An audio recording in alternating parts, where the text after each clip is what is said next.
Oke guys, selamat malam. Ini Haikal Basri hadir lagi nih ya. Kali ini podcast ya. Kan biasanya Haikal Basri bawa video tentang teknologi.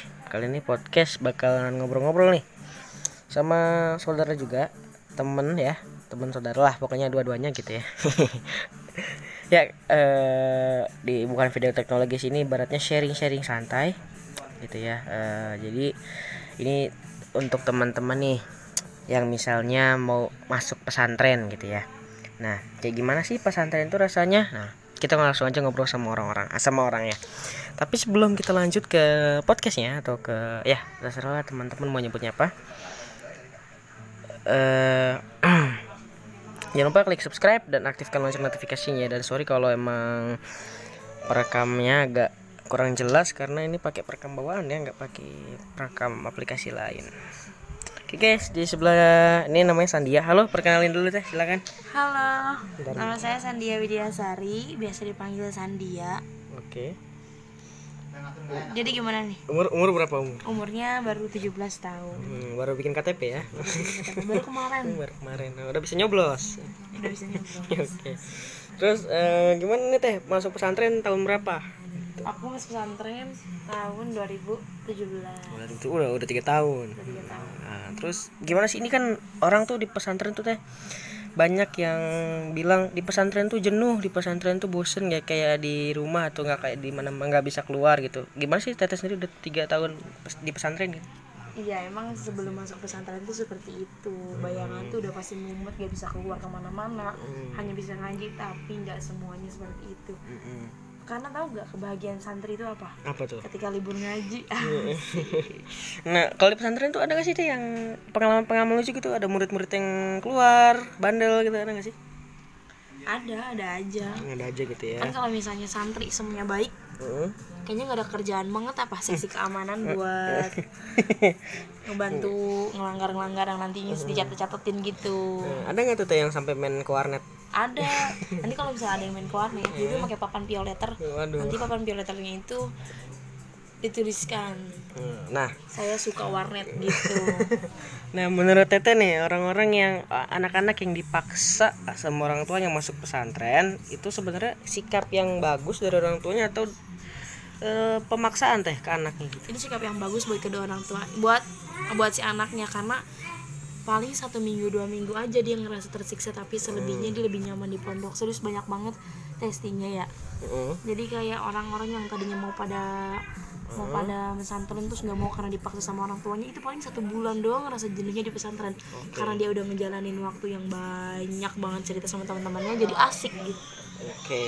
Terus nih teh, kalau ada yang bilang nih kalau di pesantren nanti gue nggak maju-maju, nggak bisa kerja gitu. Nah, menurut teteh tanggapannya gimana tuh teh? Banyak banget yang bilang kayak gitu, mau jadi apa.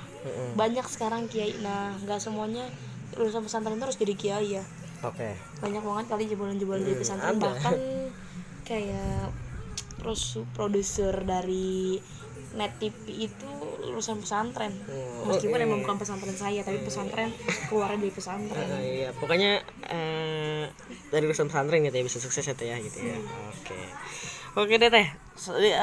Abis dari pesantren udah 3 tahun nih. Udah 3 tahun kan nyantren bareng teman-teman gitu. Ada nggak sih temen yang sering diajakin buat curhat gitu di pesantren? Ada, pasti ada. Ada ya. Kita nggak boleh tahu itu privasi ya. Tapi aku boleh sebutin. Boleh silakan. Okay. Biar terkenal. Jadi di pesantren tuh aku bukan punya geng juga sih, bukan, jadi kayak punya teman dekat. Jadi itu kita satu asrama. Satu asrama. Tenang, ini bukan video kok, audio ya. Nggak bakal kelihatan. Satu asrama. Jadi temen bercanda, ngobrol, berantem, ribut, semua itu kita ngejalanin bareng-bareng sampai kita tuh ngerasa kayak best friend banget. Dan itu tahu gak namanya grupnya itu? Grup Tongeret ya. Salam buat grup Tongeret yang ada di Bekasi, yang ada di Tangerang. Ya, jangan lupa subscribe ya. Ya oke. Terus ada nggak sih teh pengalaman terunik gitu di pesantren, apalagi tidur dibangunin, ngantuknya sedang ngantuknya disuruh ngaji atau gimana gitu? Karena aku belum pernah masuk pesantren. Pengalaman terunik. Iya. Jadi gini ya, pas di MTS itu aku tuh nggak suka banget sama yang namanya OSIS, gak suka banget sama yang namanya OSIS. Serius, karena menurut aku OSIS itu cari pelatihan banget sama guru, terus pokoknya cari muka banget tuh sama semua orang cari muka. Nah, itu buat yang nggak suka sama OSIS ya. Ada yang tahu pas udah SMA itu saya itu sebagai ketua OSIS dipilih oleh kakak kelas langsung. Itu sih Itu sih ya. pengalaman yang bikin ya ternyata emang karma itu masih berlaku. Bukan karena masih sebuah pembelajaran ya buat kita juga. Hal yang kita nggak suka malah justru kita yang ngelakuin ya. Iya. Oke. Terus kata tuh kalau misal di pesantren ya boleh di apa sih namanya, kalau misal pembelajaran tuh sehari ada berapa tuh? Sehari 3 kali. Sehari 3 hari. Oke, nah kalau boleh tahu pesantren di mana nih ya? Pesantren ya. Di mana? Boleh sebutin nih. Boleh aja silakan. Pondok Pesantren Nurul Iman Al Hasanah Asyukriyah di Jalan Lewiliang, Oke. Desa Barengko, Kecamatan Lewiliang, Oke. kilometer 3. Oke. Pokoknya ada Nurul Iman Al Hasanah. Oke, Nurul Iman. Mungkin orang-orang mau nyantri silakan, nanti gua taruh linknya di deskripsi. Enggak, bercanda. Maaf ya guys, ini bukan endorse ya guys. Oke. Oke, teh berikutnya teh. Ada nggak sih teman-teman yang udah keluar dari pesantren? Kan teteh ada nggak sih yang teman-teman udah keluar dari pesantren nih? Apa kerja atau gimana teh? Banyak banget, bahkan semua rata-rata sih. Cuman kita belum tahu ke depannya kayak gimana ya. Rata-rata itu pembisnis semua. Jadi Anjay. jual-jualan yang mereka punya gitu. Produk mereka udah belajar jadi pembisnis gitu sih simpelnya. Kalau di pesantren tuh apa ada pelajaran lain teh seperti kayak matematika atau apa? Itu ada, itu pasti ada. Itu pelajaran sekolah termasuknya. Iya, Jadi pesantren itu bukan berarti kita harus ngaji terus, tapi kita juga ada pembelajaran ilmu-ilmu dunianya, karena kan kalau ilmu akhirat pasti bakal ngikutin ilmu dunia, tapi kalau ilmu dunia belum tentu bisa ngikutin ilmu akhirat. betul sekali ya. Jadi buat teman-teman nih yang mau pesantren tuh mikir pesantren tuh jangan negatif, jangan mikirin ngaji-ngaji doang ya, tapi pesantren tuh anggap aja kayak sekolah, tapi sekolah asrama gitu ya. Nah.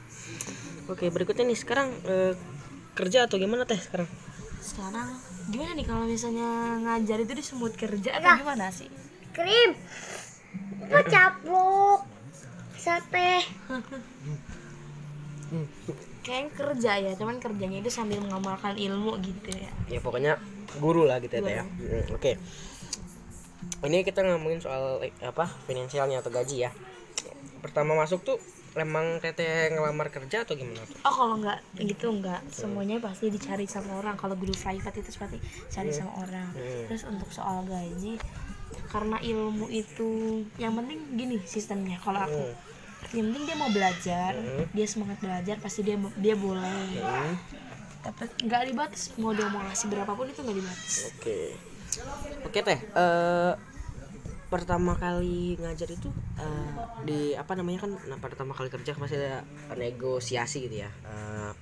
Ini gajinya berapa, maunya berapa. Nah, Iya. teteh dia orangnya tuh ngajuin berapa tuh pertama? Nggak sempat disebutin, cuman bilang aja teh berapa gitu. Cuman aku bilangnya nggak bisa dibatas karena emang juga bukan amanat sih, kayak ada pembicaraan sedikit dari guru. Kalau kita ngajarin orang sebanyak-banyaknya, itu jangan pernah ditaktor. Oke teh. Teteh punya Instagram gak sih? Ada. Namanya apa tuh? Oke, follow ya Instagramnya Sandia Widya 18. Anjay. Followersnya berapa tuh udah? Followersnya baru berapa, sedikit banget. Coba nanti. Endorse ya. Coba nanti kirim link Instagramnya ke aku ya. Nanti aku taruh di deskripsi ya. Oke teh. Terima kasih Teh Sandia atas waktunya ya, udah mau di interview. Oke guys, jangan lupa like dan subscribe supaya nanti kalau aku upload video lagi bisa tahu ya. Jadi sekali lagi buat kalian yang mau ke pesantren, jangan nilai itu pesantren cuma ngaji doang ya teh ya. Iya. Tapi harus nilai yang baik-baiknya, karena pesantren itu seperti sekolah buat kita. Oke, thank you udah ikutin podcast ini dan jangan lupa subscribe. Bye bye. Assalamualaikum warahmatullahi wabarakatuh.